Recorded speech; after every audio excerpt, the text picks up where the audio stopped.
It is Friday, January 26th. Let's talk PlayStation.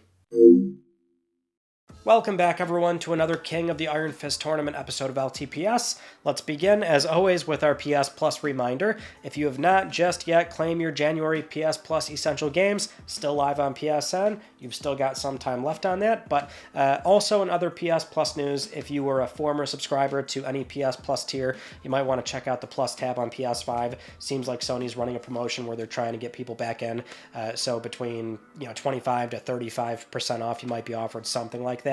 One of my side accounts actually does have it, so something where if you're planning on resubscribing, if you have not seen this, you might want to go check it out.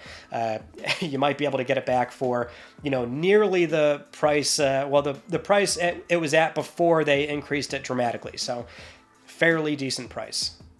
But moving on to a new PlayStation 5 system software update. This one is 24.01, 8.60, and this one, it's not mandatory, so you don't have to download it right now if you don't want to, but if you do, it does actually have some new things in there outside of simply improving stability or the messages and usability on some screens. So this time around, there's a new recent parties list in GameBase, so you can easily revisit or restart parties that you were in before. Mostly this firmware is for the Pulse Elite and the Pulse Explorer, so now you can use the sound equalizer feature in the control center, or also the side tone feature, which makes it easier for you to hear your own voice in a voice chat. And then with the Pulse Elite and the Pulse Explorer, if they're nearby, then a notification should appear now to let you connect to them quickly and more manually, I guess, is what they're trying to do here, because it's a way to easily switch the connection from your PC to your PS5 through that notification. And of course, they did also improve stability and messages and usability on some screens. Always some, never all, but very happy to see this update. Have not had a chance to really try it just yet with the Pulse Explorer. I've been using them this whole time since they came out, just have not gotten around to actually uploading something about them, but that was my one big problem with them so far, is that because I'm trying to use them the way that Sony's really trying to sell them to people with the new PlayStation Link wireless protocol. So I had bought another adapter, and I'm trying to use that between my PS5 and also my PC and my phone, and PC and phone works great, but with the console, for some reason, many times it does not want to connect. So I would have them in, and you can't manually encourage or choose to connect them that way, right? They just have to understand that you've got the earbuds in and the PS5 is on, and I don't know what it is, if it's more of a wireless interference sort of thing, but hopefully this is something where the notification does come up often and I can connect to them that way.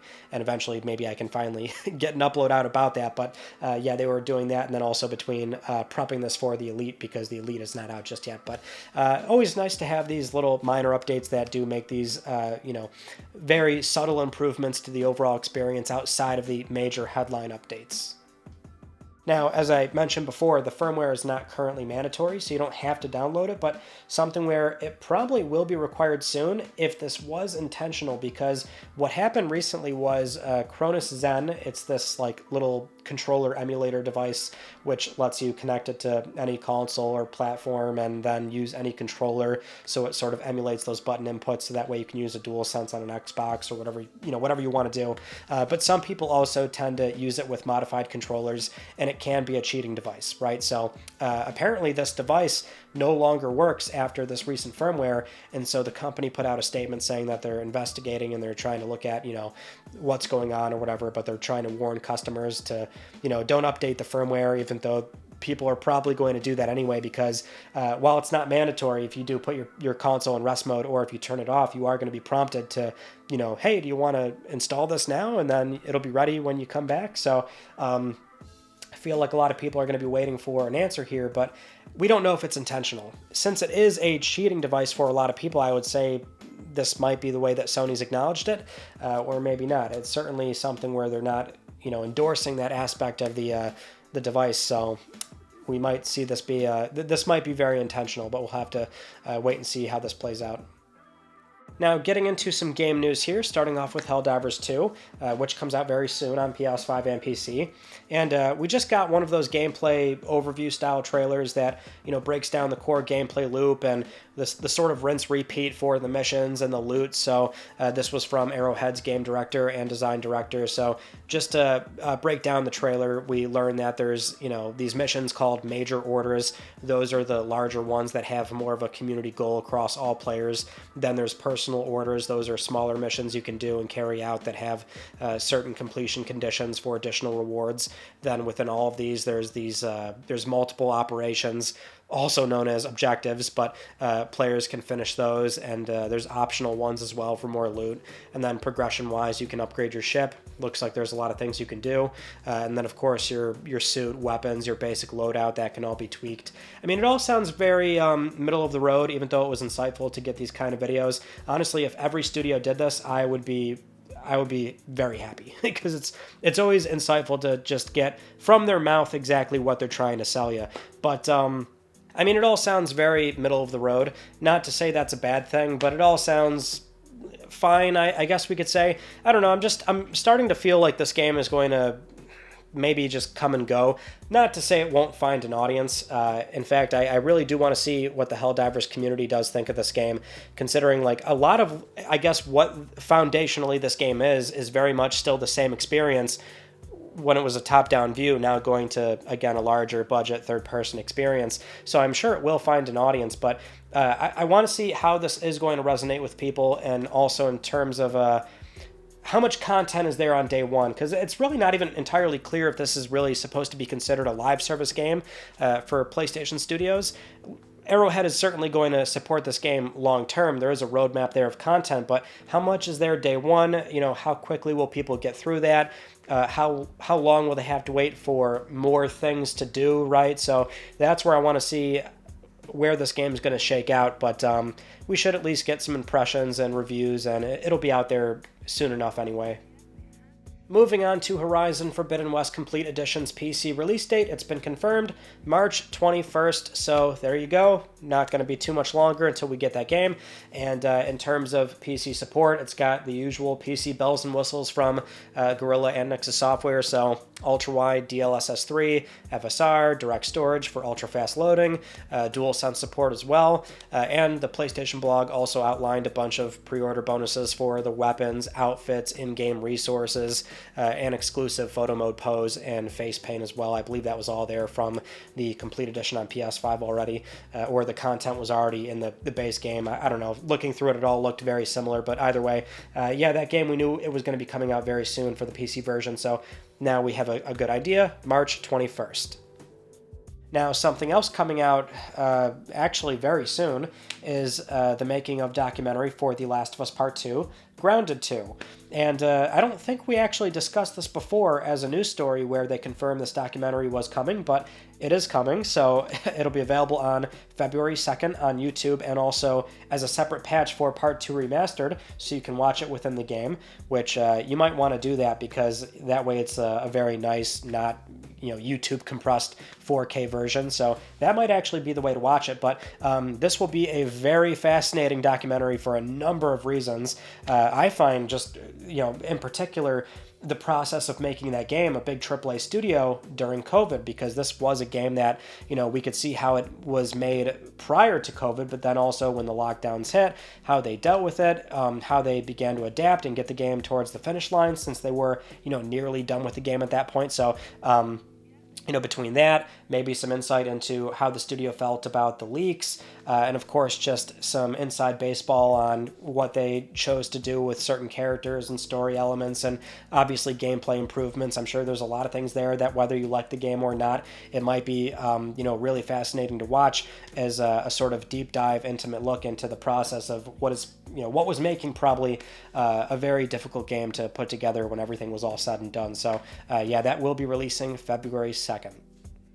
Now, in keeping with more things coming out very soon, there's also Final Fantasy VII Rebirth, where what I wanted to highlight was a few tidbit items we learned from Game Informer's 129 rapid-fire questions with the game director, Naoki Hamaguchi. So what I wanted to know was, will we see Red 13 try to stand on 2 feet again? He says they'll be likely to answer that favorably, which I am happy to hear. I don't know, there's so many moments in FF7 that are now going to be covered in Rebirth, or possibly covered in Rebirth. So there's like so many fans, you know, sort of throwing out all these moments of like, oh, I wonder what they're going to do with this. Are they going to change this? Will they be authentic with this moment right here? And honestly, the one I was really curious about was Red 13, 2 feet on that boat with that, I don't know, that track. I really like that one track that they play for. It's just for that, well, I'm fairly certain they don't play it anywhere else, but I like the track and I like that little moment with Red 13, so happy to see that. But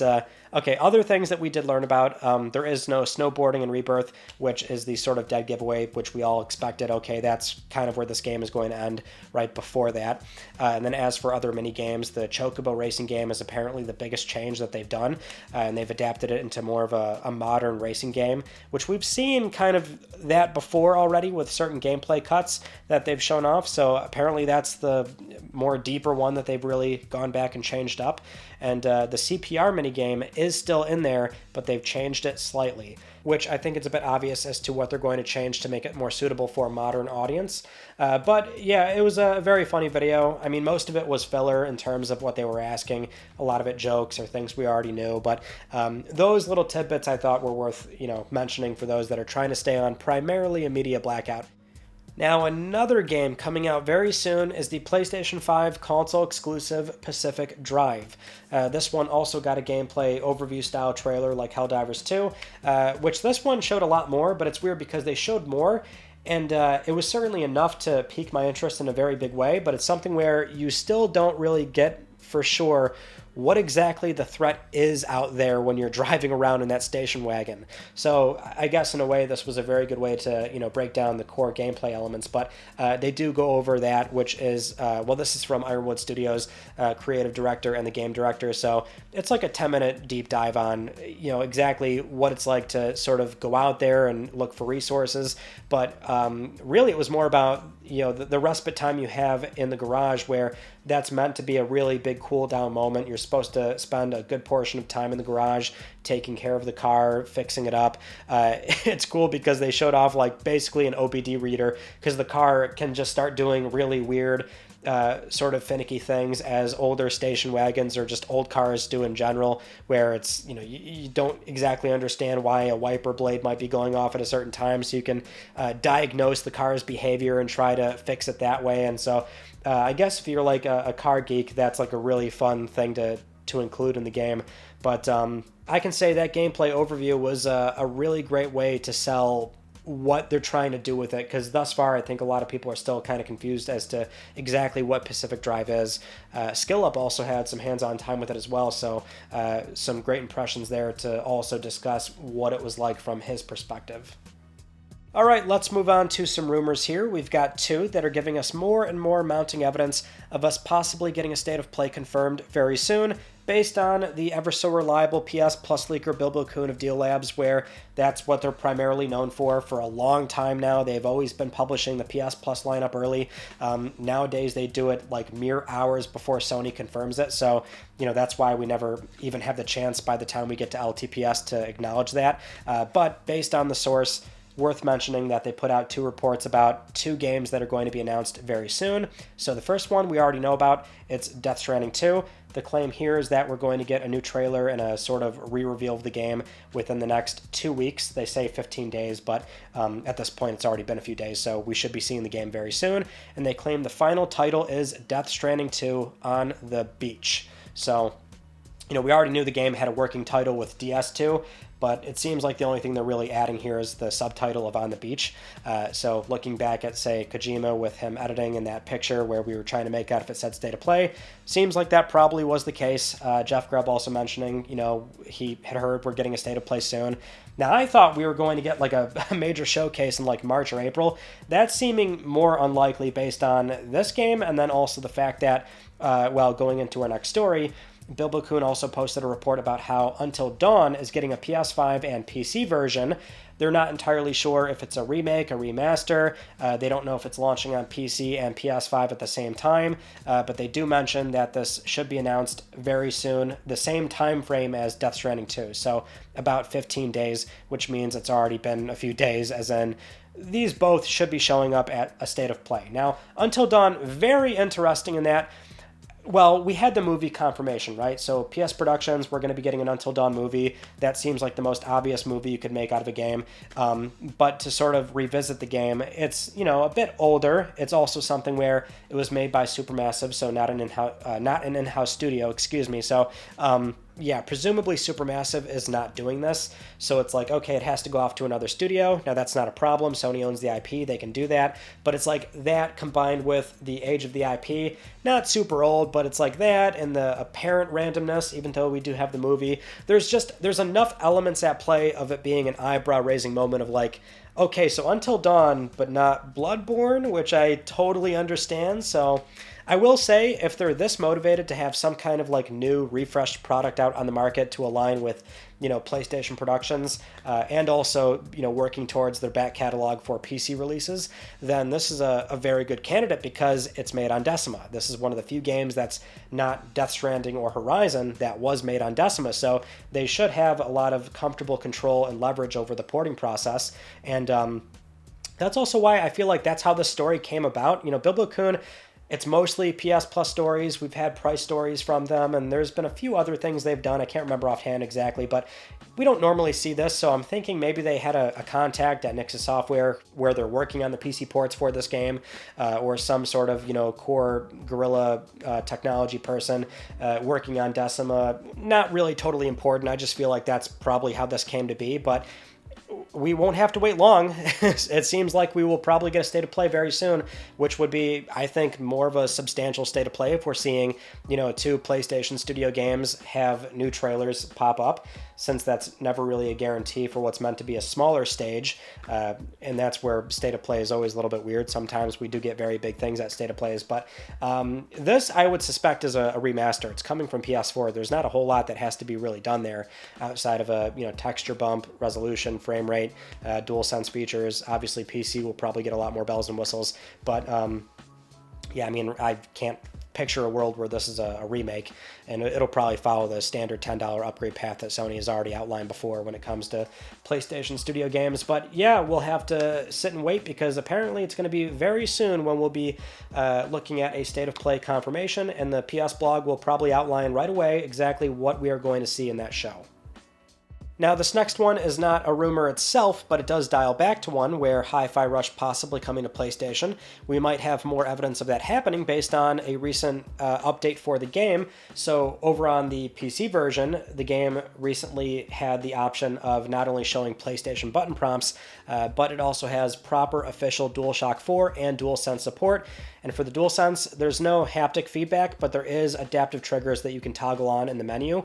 And that also means, based on the official support with the PlayStation buttons, that means there's, now legal copy on the bottom of the page when you boot up the game or something. So people are pointing that out, which it's just based on the fact that the controllers are now being supported officially in the game. So that's not the dead giveaway, but it's still certainly another eyebrow-raising moment of, typically with all the PC releases for PlayStation games, those are very much going to have a lot of Xbox button prompts because the Xbox controller is a very universal, ubiquitous controller for the PC landscape, whereas PlayStation, not so much.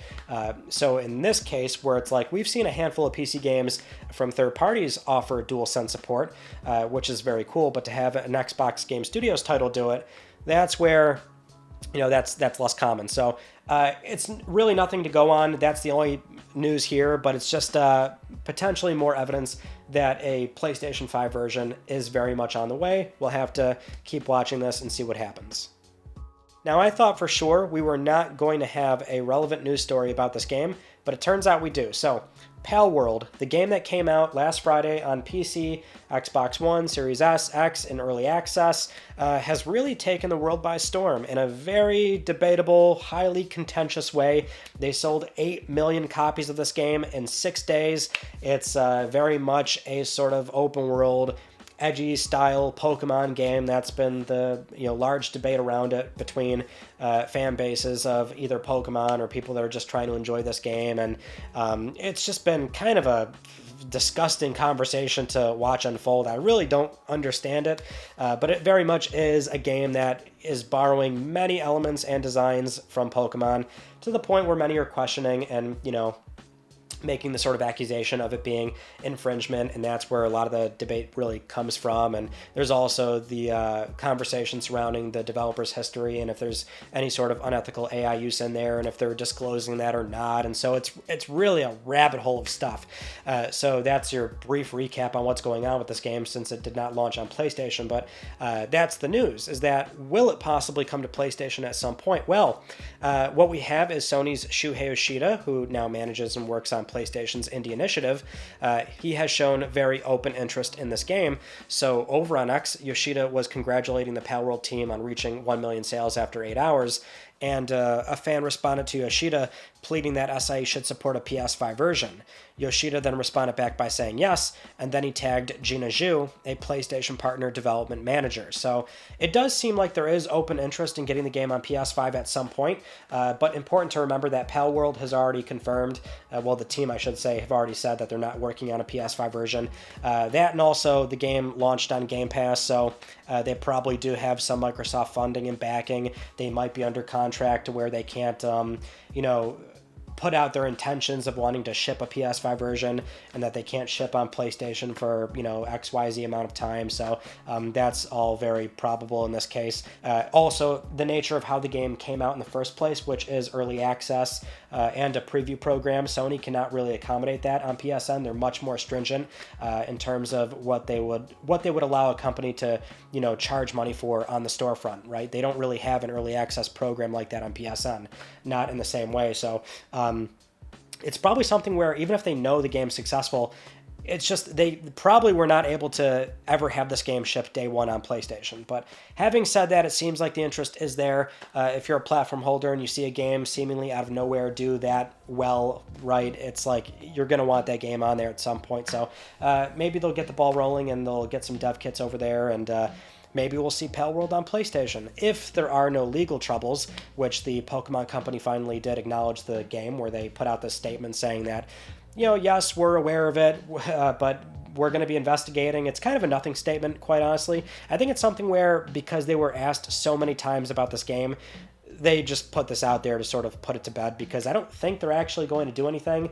Pokemon can be a very litigious company. Pokemon, Game Freak, Nintendo, every party involved in that matter, they're very litigious. So it's something where if the game was able to ship early access, then it's probably okay to keep going on unless they do something more egregious with future updates. But I would presume the game is fine. And as a Pokemon fan, if you're asking for my opinion, not that I think you would really want it, I don't really have a problem with it.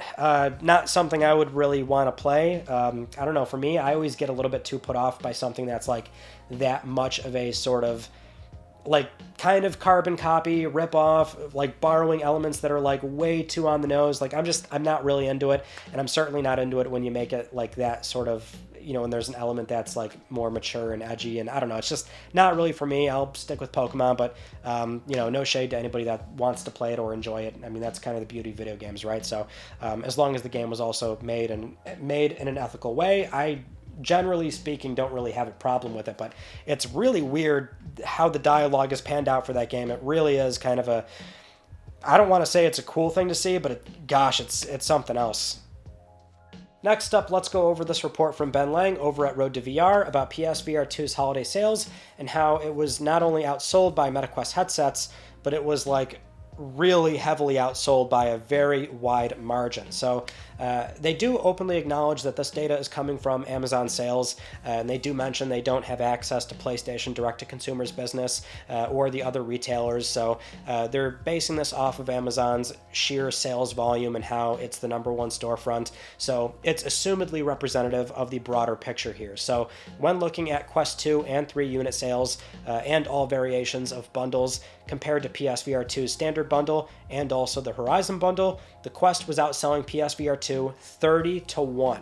From November 16th to January 16th, the Quest had moved 320,000 units, and PSVR 2 just 10,500 units. So yeah, obviously it does not look very good.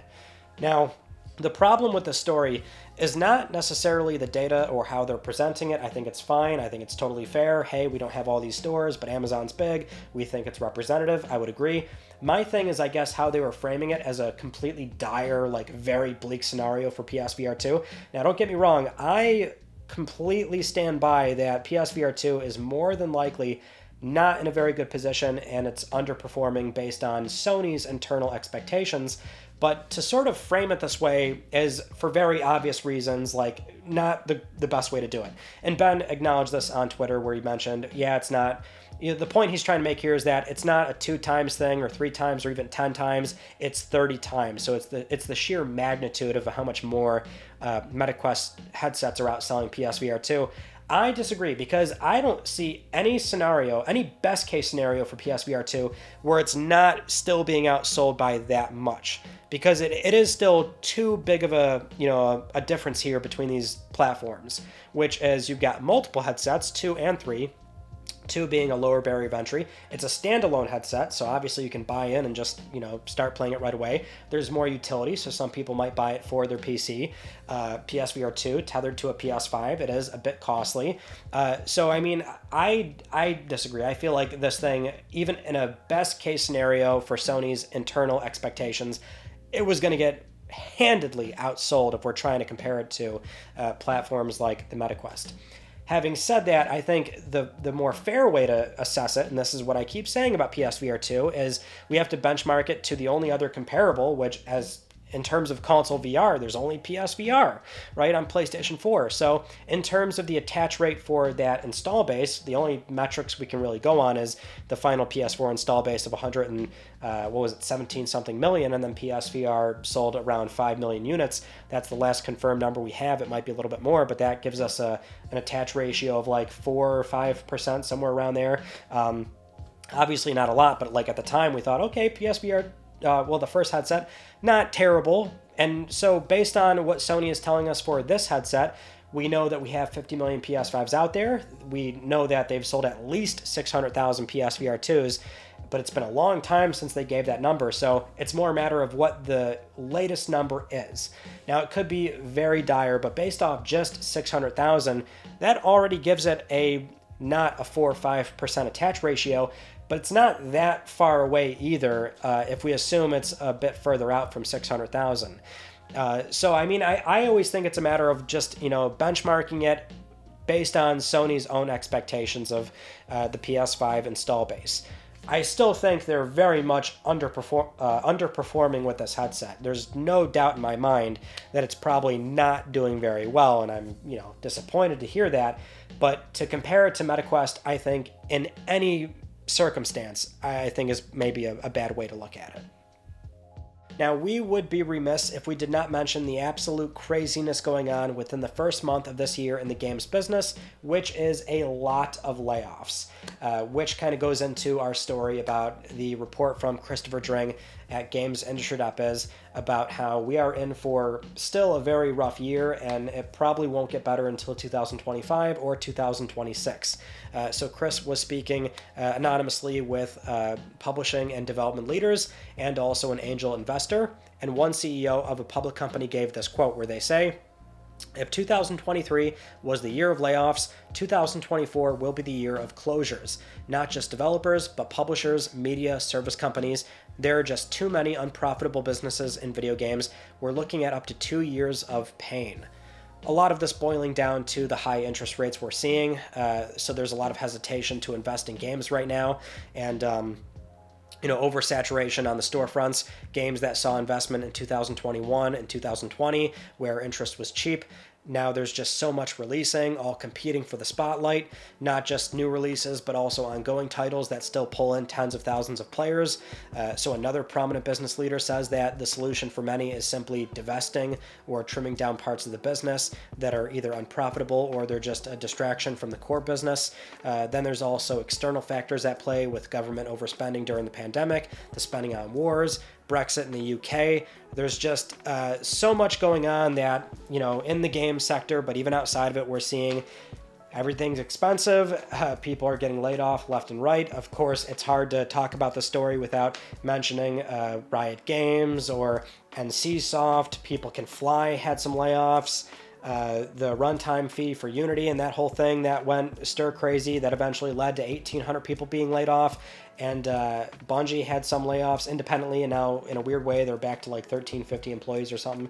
Not really sure what's going on there, but there was that. And then of course Microsoft across Xbox, ZeniMax, and also their recent acquisition of ABK, 1,900 people being laid off, and it's an insane amount. Of course, a consequence of the merger. So there were some redundancies that were going to be expected. The sheer amount, though, is a lot. There's no denying that. And this kind of goes into, again, where with PlayStation so far, what we've seen is there's been a hiring freeze at a lot of studios, stopping unnecessary travel, so really cutting down on spending. And then with the Insomniac breach, we saw the email with Ted Price and the suggestion that, Sony is maybe putting pressure on the studios to reduce headcount, and that also we might be looking at a studio closure. So it's, not a very encouraging thing to see. There's really no path here that is going to be good outside of just getting over this hump, especially because, things are still trending upwards in a meaningful way. People are still spending a lot of money on games.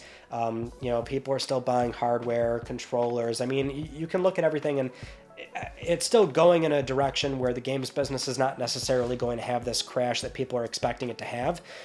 There's still the talk of unsustainability with game budgets and things like that, but broadly speaking, it's just you're going to see companies kind of do a reset.